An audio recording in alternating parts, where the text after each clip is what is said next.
cancer, en fait, c'est une prolifération anarchique des cellules dans l'organisme humain, en fait. Donc, quand on parle du cancer de l'enfant, et laissez-moi vous dire que le cancer de l'enfant n'est pas le même cancer que chez les adultes, en fait. Donc, le cancer de l'enfant est un cancer qui est exceptionnel, en fait. Et l'enfant peut avoir le cancer du cerveau, par exemple. L'enfant aussi peut avoir le cancer du muscle. L'enfant aussi peut avoir le cancer du sang. Ces trois types de cancers sont fréquents chez les enfants. C'est généralement dans le ventre de sa maman que l'enfant attaque généralement ces types de cancers. Quand la maman est enceinte, l'environnement proche de la maman, ce que la maman inhale, c'est-à-dire ce que la maman, par exemple, inspire, tout ça là dans le ventre, ça agit sur l'enfant. Je prends un exemple très simple. La maman qui est souvent quand même dans un environnement où il y a des gaz d'échappement ou des gaz d'effet de serre, tout ça là, où elle aspire souvent de n'importe quoi, je dis n'importe quoi comme ça, et ça agit directement sur le fœtus. Je viens d'énumérer le cancer du cerveau. Quand vous inspirez un truc qui n'est pas bien, ça attaque directement le cerveau de l'enfant. D'où l'enfant peut naître. C'est pour ça que je disais tout à l'heure, les facteurs de risque, ça dépend généralement de l'environnement près de la maman quand la maman est enceinte. Maintenant, c'est à la naissance qu'on peut détecter.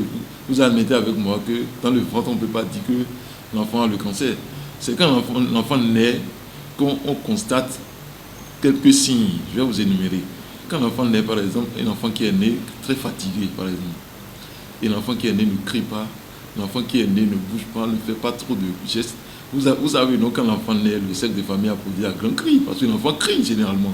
Quand l'enfant ne pose aucun acte du genre, c'est des signes quand même précurseurs qu'on peut déjà soupçonner un cancer, ou peut-être pas forcément un cancer, mais quelque chose du genre qui peut attirer notre attention sur un phénomène rare en fait, quoi. Parce qu'un enfant qui naît fatigué, normalement ça doit interpeller la maman forcément. Et la maman aussi doit peut-être se dire qu'il y a quelque chose qui ne va pas. En se posant ces genres de questions, on peut détecter le risque de cancer chez l'enfant. Qu'est-ce qu'il y a à le faire en réalité? Il faut se rendre directement à l'hôpital. Et c'est généralement à l'hôpital, chez les spécialistes en fait. Quand l'enfant se sent fatigué, amenez-le chez un spécialiste. D'accord? Le spécialiste pourra vous orienter chez celui, si c'est le cas de cancer, il pourra vous orienter chez le docteur qui peut s'occuper de ça en fait. Parce que généralement, quand l'enfant est fatigué, on pense pour quoi? Le paludisme a plusieurs choses dans la tête souvent. Maintenant, quand le spécialiste le voit, il peut vous orienter réellement chez le docteur qui peut vous détecter ce mal qu'est le cancer en fait. Quand le cancer est détecté, l'État prend ça en charge gratuitement chez les enfants. Donc, ce qu'il y a lieu de faire chez la mère, c'est de sentir en fait son enfant. Tout revient à la maman généralement. Parce que quand la maman fait son bébé, la maman doit savoir en réalité quel signe l'enfant émet. Si l'enfant ne bouge pas, est fatigué, la maman doit faire le premier geste. Je viens de numérer le premier geste. L'emmener chez un spécialiste. Quand le spécialiste voit l'enfant, un enfant a le cancer, les gens prennent en charge, ici au CH de l'hôpital d'ici de Porto-Novo, les gens prennent en charge gratuitement l'enfant qui a le cancer. N'importe quel type de cancer, l'État prend ça en charge gratuitement.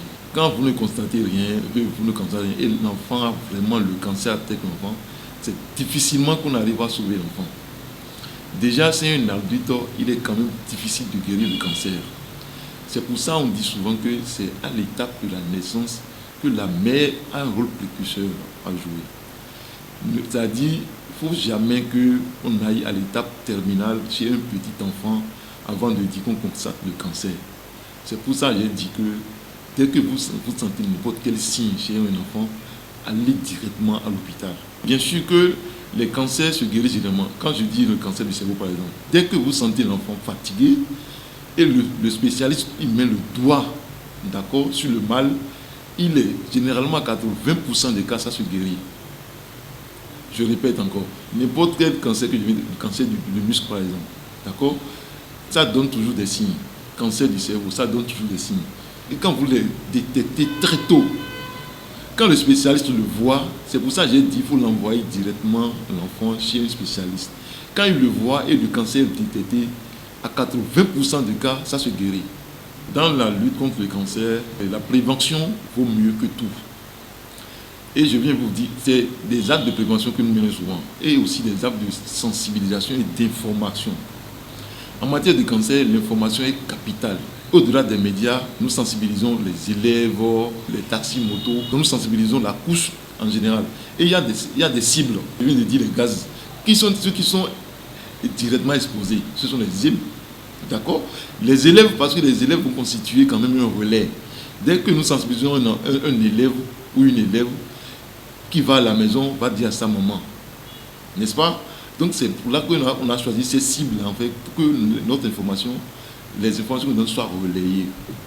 C'est comme ça que nous menons la sujet là.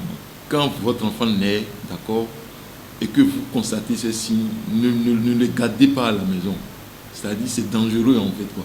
Et je viens de dire que c'est gratuit. Dès que vous constatez que votre enfant est fatigué, d'accord, et vous l'emmenez à l'hôpital et on constate que c'est des symptômes de cancer, on les prend en charge gratuitement. Donc je veux dire, surtout à nos chères mamans, dès que vous accouchez, d'accord, et l'enfant, il est bizarre, vous le trouvez bizarre, prenez soin de lui, amenez-le directement chez un spécialiste. Généralement, quand l'enfant est pris très tôt, le cancer est guéri. Ça, je vous l'assure.